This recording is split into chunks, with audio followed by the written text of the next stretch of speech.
जिन लोगों का मोबाइल गुम हो जाता है या कई बार ऐसे भी घटनाएं होती हैं कि कहीं पे जाते हैं मोबाइल रह जाता है, बाद में उसको कोई ले जाता है। उसकी इंटेंशन हो सकता है साफ़ हो, गलत हो। फिर कंप्लेंट्स जो हैं वो थाना में रिसीव होती हैं। जब कंप्लेंट रिसीव होती है तो कंप्लेंट को मोबाइल पोर्टल के माध्यम से जो है भेजा जाता है।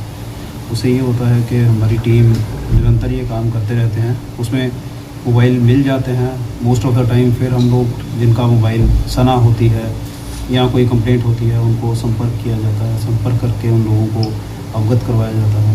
तो आज के इस चरण में लगभग 32 लोग हैं जिनको संपर्क करके ये मोबाइल उनके वेरीफाई करके उनको हैंड ओवर किए जा रहे हैं।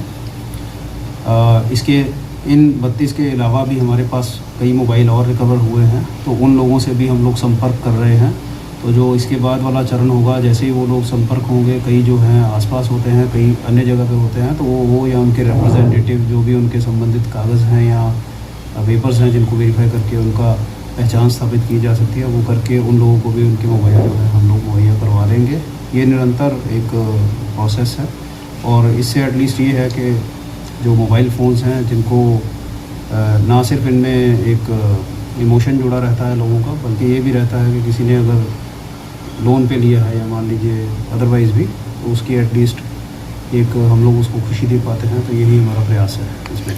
ऑपरेशन मुस्कान के तहत जो आपकी ये जो चल रही है सर, ये कितने दिनों पे और इसकी क्या प्रक्रिया होती है? ये मैं जैसे बता रहा था, ये प्रोसेस जैसे ही कोई कंप्लेंट आती है या कोई सना आती है तो ट्रैक इसमें मान लीजिए कोई सिम लगाता है तो ट्रैक हम लोग उसको कर लेते हैं। फिर है कि उस आदमी से जो है फ़ोन लेना और जिसका फ़ोन है उसको कांटेक्ट करके वो आना। तो ये 2 प्रोसेस हैं। एक तो ट्रैकिंग है, एक है कि जिससे लिया उसका भी कैसा चाल चलन है। कई बार तो बहुत से ऐसे लोग होते हैं उनको कहीं पड़ा है, उन्होंने उठा लिया और उसमें सिम लगा लिया, तो उसमें ऐसा भी नहीं है कि उसकी गलत मंशा है। कई बार अगर गलत मंशा हो तो उसमें क्रिमिनल एक्टिविटी भी जो है दर्ज की जाती है, केस दर्ज किए जाते हैं, वो अलग है। तो दोनों प्रकार का है। जिसके पास मोबाइल है वो उसका वेरिफिकेशन, फिर जिनका मोबाइल ओरिजिनली था उनको संपर्क करके उनको बुलाया जाता है, पहचान करवा के उनके डॉक्यूमेंट से जैसे मैंने बताया वेरीफाई करवा के। 2 स्टेप प्रोसेस है, 2 नहीं 3 ही हो गया, लेकिन वो 3rd वाला आसान है कि उसको ट्रैक करना।